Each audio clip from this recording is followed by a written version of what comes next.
Readers, I'll be 100% honest with you.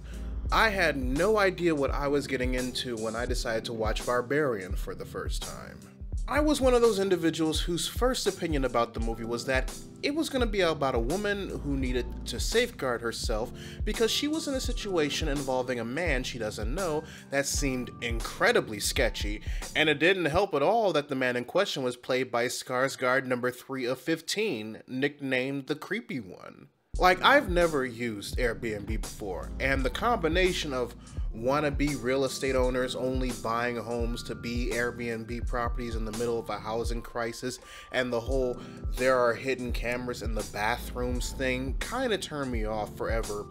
wanting to use them, real talk. But as those of us who've seen the film know, while it's a very interesting modern day horror plot in its own right, especially since the main character Tess is a woman of color, we find out that Barbarian's premise is completely different. And while that's true, that wasn't the part of the story that immediately got me intrigued in watching the film till the end. What got me interested was way before the plot did the good old switcheroo, when it was revealed that the city Tess was in was Detroit, Michigan, and the Airbnb she was staying in was the downtrodden west side border neighborhood of Brightmoor. So me, a bisexual black man who was born, raised, and currently resides in the city of Detroit, was mostly interested in where Barbarian was going because I wanted to see the role that both the city and the neighborhood played in the horror story the writer and director was trying to tell.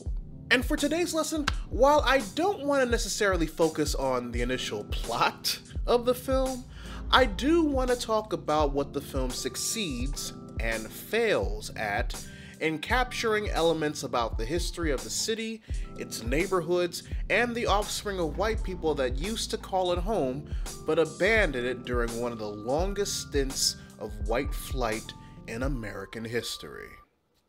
Let's begin.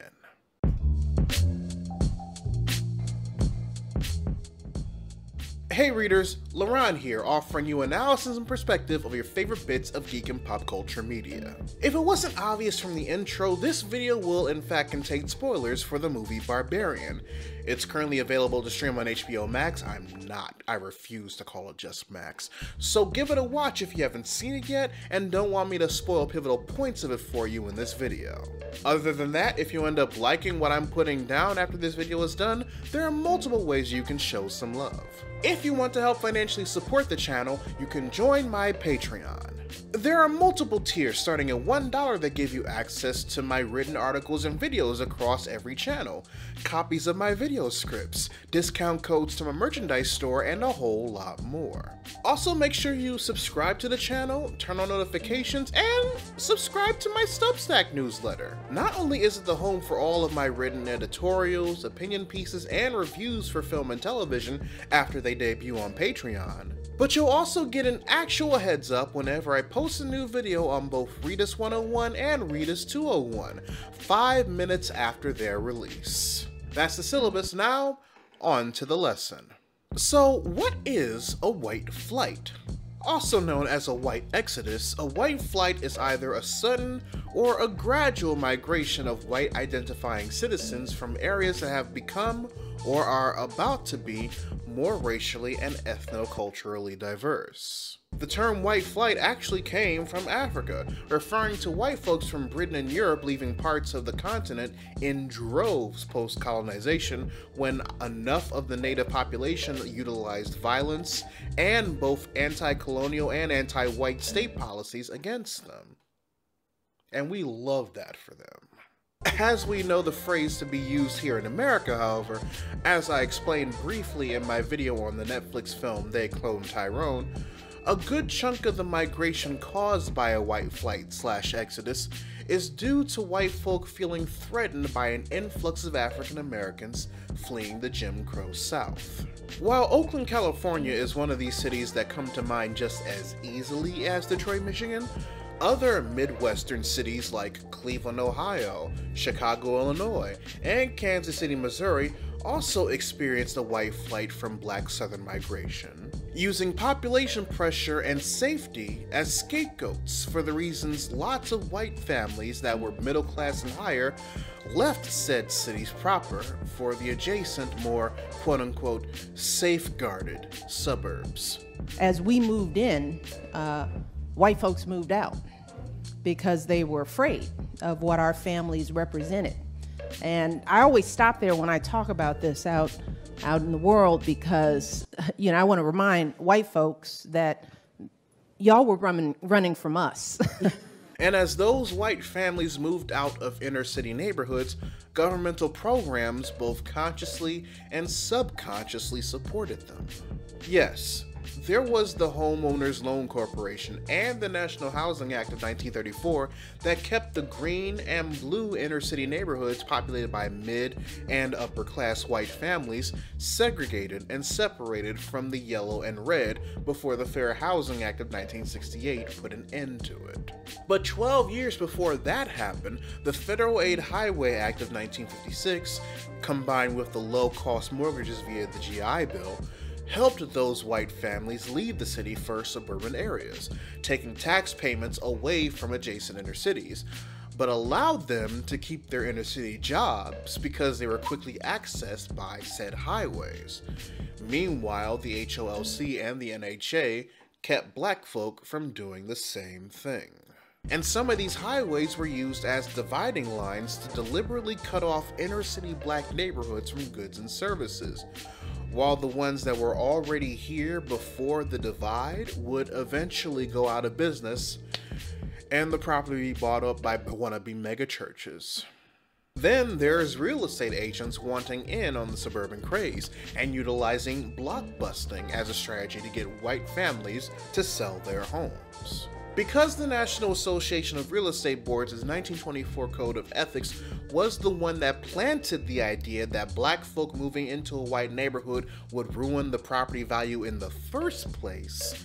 agents would cause fear and panic from white homeowners seeing a black family move into a house they purposely sold to them after securing the house for themselves. This would cause the white homeowners to sell their property as quickly as possible, usually at a loss, and then move to the suburbs, while the realtors sold the inner city homes abandoned by the middle-class white families to black families at non-GI Bill regulated pricing to make a profit. As you can see, the majority of the white flight started to happen across the country from the 1950s to the 1960s, near the end of the redlining era, and timely enough so that those who did move to the suburban cities and townships could still benefit from programs to establish generational wealth that black families were locked out of before the Fair Housing Act put an end to it in 1968. Detroit's white flight, however,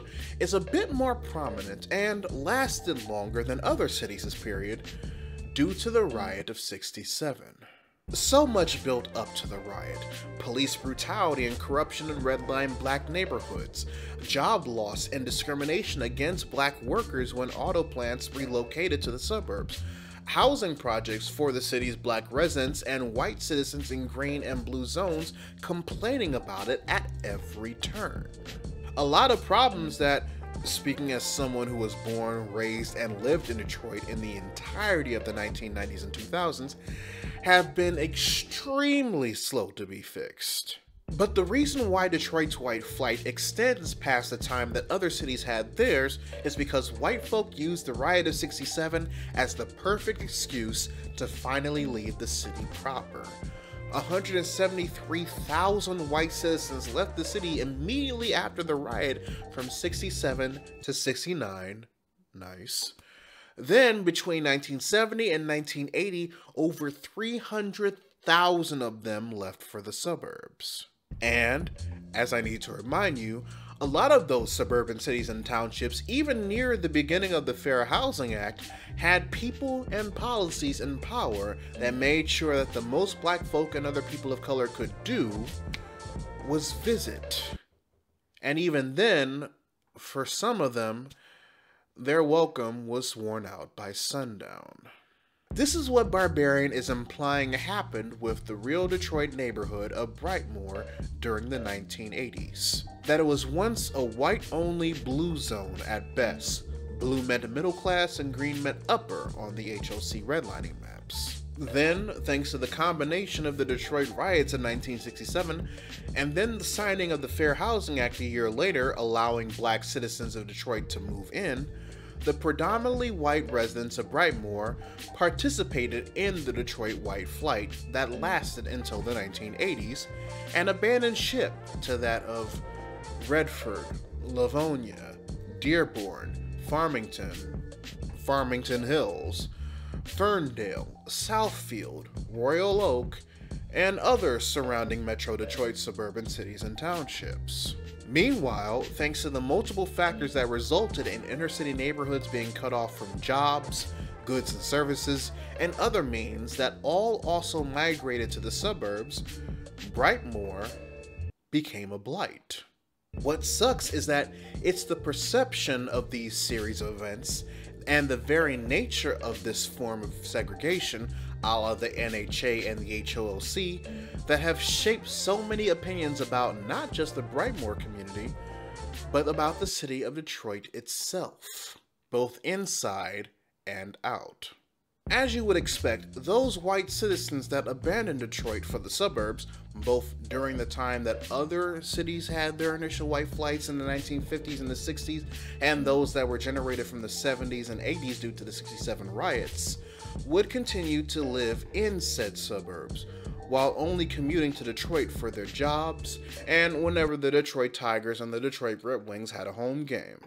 And this was before the Little Caesars Arena and Ford Field were built, so the Pistons and the Lions were still in Auburn Hills and Pontiac respectively, two other suburban cities that made up Metro Detroit. Over the course of that combined 35-plus year time period consisting of legalized segregation and fear-mongering, some of those white citizens had families of their own, if they didn't have them already upon their initial move. Some of the children whose parents made the flight to the suburbs claimed the city of Detroit for themselves, but they did so despite not knowing anything about the city and those actually living in it,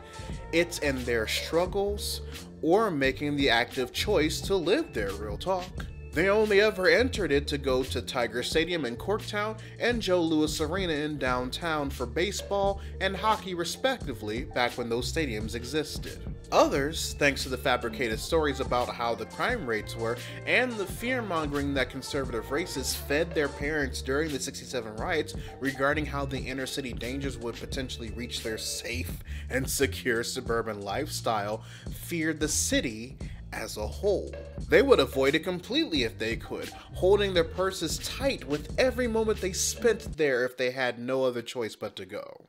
But while both of these type of white Metro Detroit suburbanites exist, Boomer, X, and Millennial generations alike, the fact that these families had an abundance of generational wealth that was burning a hole in their pockets due to the segregationist acts of yesteryear and the fear-mongering of the late 60s didn't go unnoticed. With the 2013 conviction of Detroit's previous mayor Kwame Kilpatrick for racketeering and both mail and wire fraud, all of those things he actually did and needed to pay his penance for, by the way,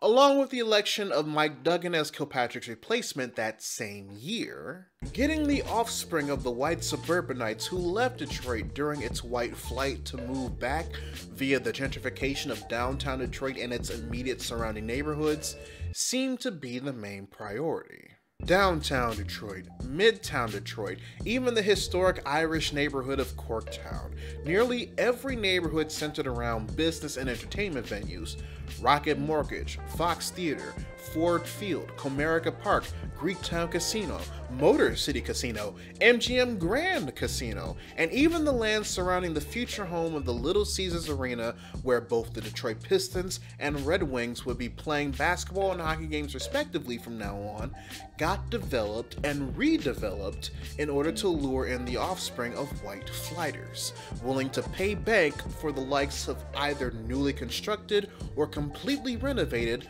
modern to luxury apartments, homes, and condos. And both their safety and, most importantly, the property is secured thanks to an influx of Detroit police officers, a good chunk not even from Detroit, that secure these neighborhoods in droves, especially on the weekends, in order to make sure that neither the property or its alabaster inhabitants are damaged. Meanwhile, the gentrification of these neighborhoods are forcing its long-term citizens, especially those who lived in complexes located on the land that was being developed over for these very reasons, out of their homes because they can't afford the landlords doubling, even tripling the cost of rent to try and appeal to this same incoming demographic of white flight offspring. My old one-bedroom midtown apartment that I paid $520 for a month in 2012 with no central air and only radiator heat because of how old the building is, now in 2023 goes for over $1,000 a month, and you still need to provide your own window unit if you want AC.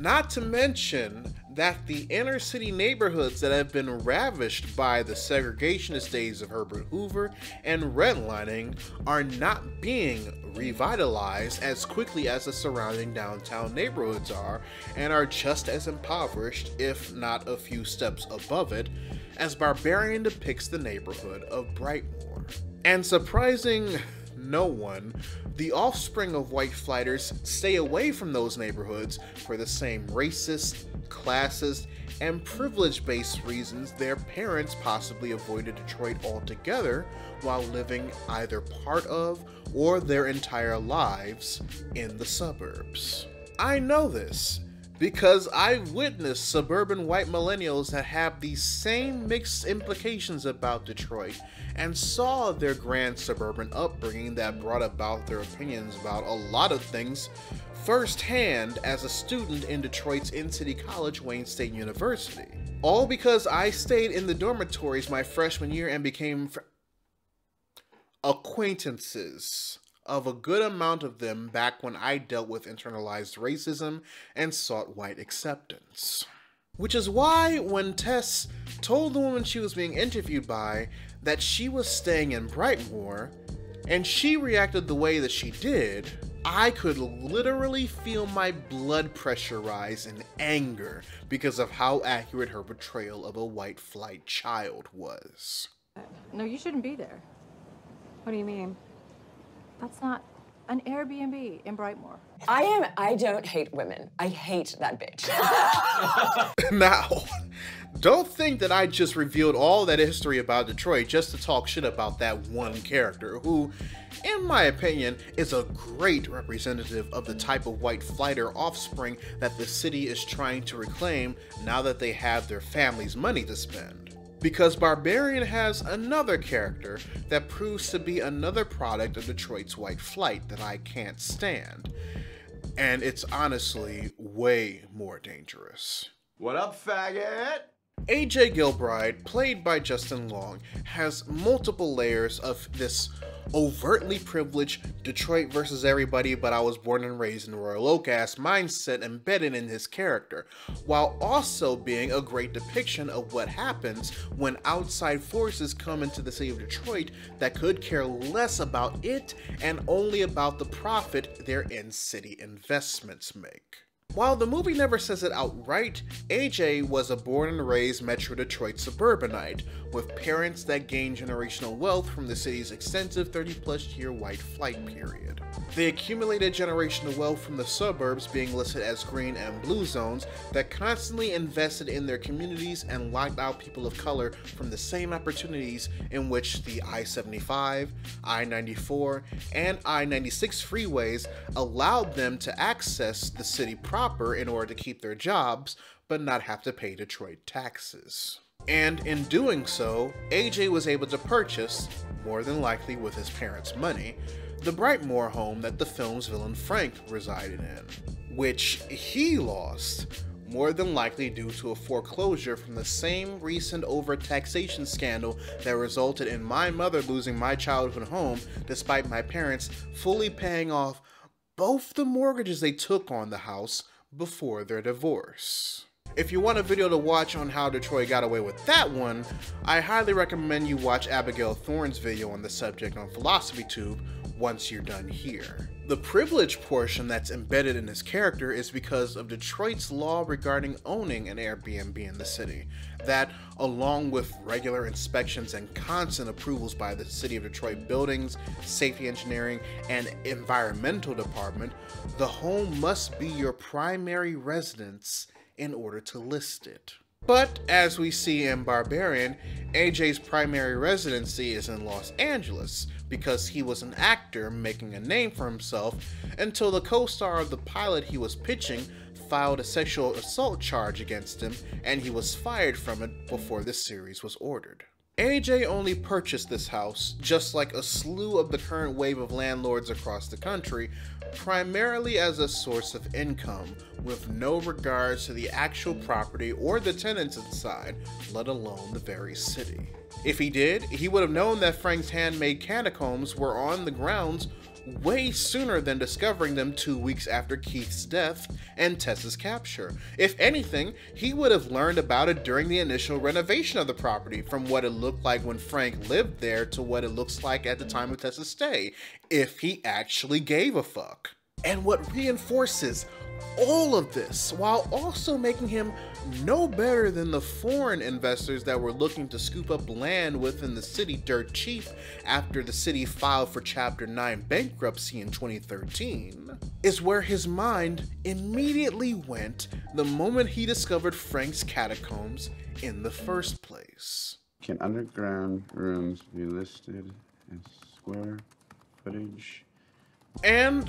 while a good portion of individuals got a good laugh at seeing AJ take out his tape measure and, most importantly, get what was coming to him by the hands of the mother, Barbarian does a great job bringing all of these issues about Detroit's white flight and how the relocation of job opportunities to places where only white families and the like that were middle class and higher could reach have done to neighborhoods like Brightmoor to light, especially if you know the history regarding why Detroit's white flight was so lengthy and compared to other cities across America. And it does so all while highlighting how the city's extensive white flight has altered the perspective of lots of white identifying individuals who grew up in the privileged benefits that the likes of redlining had to offer their families in the city's attempts to get them to spend their generational wealth inheritance inside its borders.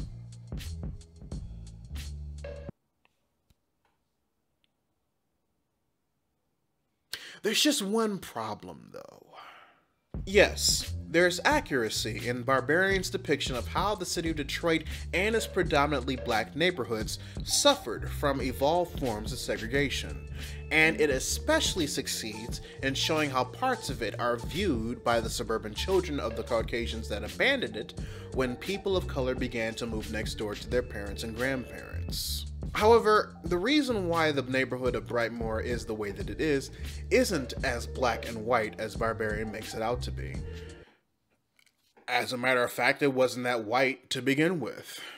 You see, as I stated earlier, the Brightmoor depicted in Barbarian's flashback to the 80s was all white. A blue zone middle-class neighborhood according to the color zone map of the Detroit area produced by the NHA and the HOLC in the mid-1930s. Because of the time of the flashback and the dialogue between the serial assaultist father of the inbred mother character Frank and a neighbor of his, the film implies that the all-white residents of Brightmoor chose to participate in Detroit's unique white flight period when over 300,000 white citizens of the city fled to the suburbs in the decade that followed the '67 riots.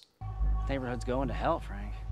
The thing is, the actual Brightmoor was never all white. Hell, it wasn't even a middle-class blue zone. Detroit's neighborhood of Brightmoor was a red zone back in the day, whose residents consisted of immigrants that didn't meet the qualifications of being accepted as white at the time, and black Southerners who migrated from the South escaping Jim Crow. Both populations were working class, kept employed by Detroit's auto industry before certain plants and offices either closed from company buyouts or relocated elsewhere in Michigan that they couldn't follow because of the concept of whiteness. The only thing that was correct about Barbarian's 80s flashback was the implication of Reaganomics about to ruin everything for everybody that wasn't already middle class or higher, which did play a huge role in the blight and urban decay of a lot of red zone neighborhoods and the poor to lower class citizens within not just the city of Detroit, but across the country. I grew up in the neighborhood of Weatherby, named after Mary Emmett Weatherby, a respected educator and school principal that lived in the 1900s. As I explained in my video on They Clone Tyrone, my childhood home was literally down the street and around the corner from the elementary school named after her, and its population was mostly black because my neighborhood was also red zoned. Also, as I explained, the reason why it was constantly overcrowded was because it had to accommodate the children from other neighborhoods whose schools had closed because of limited funding. And the bigger and just as red zone neighborhood of Brightmoor was north of us in Weatherby, right across the freeway. Even in the early 90s, I've witnessed that while this neighborhood was definitely a victim of the 1-2 combo of Hoover and redlining, I've never seen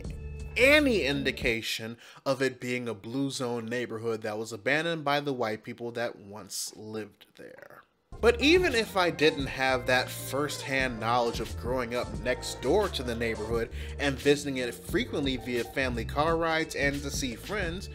plenty of information regarding the truth about Brightmoor is available about its population and status as a neighborhood that's easily available to the public. So why couldn't the movie's writer and director, Zach Kreger, follow suit? Now, I'm sure there are plenty of benefit of the doubt answers to that question. One could be that in order to avoid villainizing the black citizens of Brightmoor, he decided to adjust things so that it was a neighborhood filled with overly privileged white citizens in order for Frank's vileness and audacity to be plausible over the course of the time as a predator. This is a work of fiction after all. But that theory kinda goes out the window when he decides to set up a black homeless man in the narrative to deliver a cheap scare surrounding neighborhood safety that plays on the fear of why a good chunk of Detroit's white citizens left the city in the first place. Come out that house! Go away! Come out that house! And while Tessa's interaction with the police after she escaped the mother for the first time showed that Kreger has knowledge about police across America only really caring about protecting property and serving the bourgeoisie, their initial depiction of Tess, considering the neighborhood she was in, very much gave off that this was written by someone who only has limited to negative opinions about this location.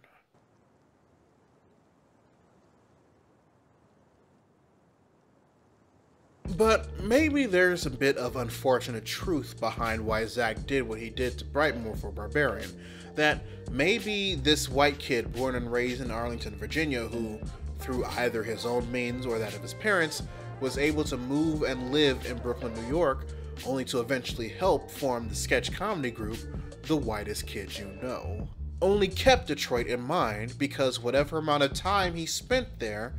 made him comfortable and confident enough to produce an interesting depiction of how the inner city's blight came to be. And while he also says that it could have taken place in any city that had a history of blight and urban decay, the decision to choose Detroit without digging as deep into why said blight and urban decay exists in the neighborhood he focused on is very much telling of his privilege and his misdirecting in trying to use it positively. Because while the film does a great job regarding the walls and barriers a woman of color has to put up regarding her own safety around men, to then immediately transition to the narrative of the mother, and how property takes precedence over the protection of people when it comes to cops across the country, the history and the people, the real people, of Detroit's Brightmoor, like Chicago's Cabrini Green projects and the original Candyman before it, are simply used as a convenient backdrop. Even less so because the faces of those who actually stayed there are replaced by those who were never there to begin with. You know what that is? White liberalism. Knowing what I know about what Herbert Hoover's Zoning Advisory Committee did to keep segregation established across the country, and how redlining played a factor after that, made it hard for me to see this depiction of a neighborhood like Brightmoor, fictional or otherwise, as an all-white middle-class neighborhood during the end of the white flight era caused by the Detroit riots in the 80s, and find that believable. Working in the auto industry during the boom in the city didn't immediately make workers middle class, especially since Brightmoor specialized in low-income housing because of who it catered to. After all, the reason why census reporters of today list the immigrant population it did have as mostly white is because, as I explained in my Body Snatchers essay, the list of ethnicities that are allowed to claim the concept of Americanized, homogenized whiteness has grown since the neighborhood was founded in the 1920s. I applaud Barbarian's writer-director Zach Kreger for accurately portraying white suburbanites that were born into privilege and wealth because of their parents or grandparents fleeing the city while they would still benefit from the NHA and the HOLC, even if it was unintentional. I also applaud him catching the range of feelings, opinions, and lack of care for the city and its underdeveloped neighborhoods upon them moving back in, even if it was unintentional. But while watching Barbarian, knowing how segregation affected housing countrywide, combined with knowing the history of my city, I, like Tess, couldn't help but go, something doesn't sit right with me. But I digress, readers. Your homework assignment for the day. Write in the comment section below what you thought of 2022's Barbarian if you've seen it. Or if you feel like sharing with the rest of the class, what film or television show you've seen that tried to make a social commentary on someone or something you're familiar with,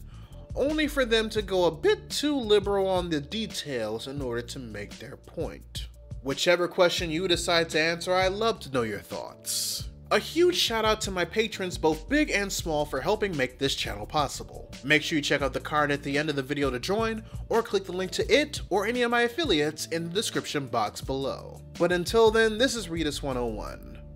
Class dismissed.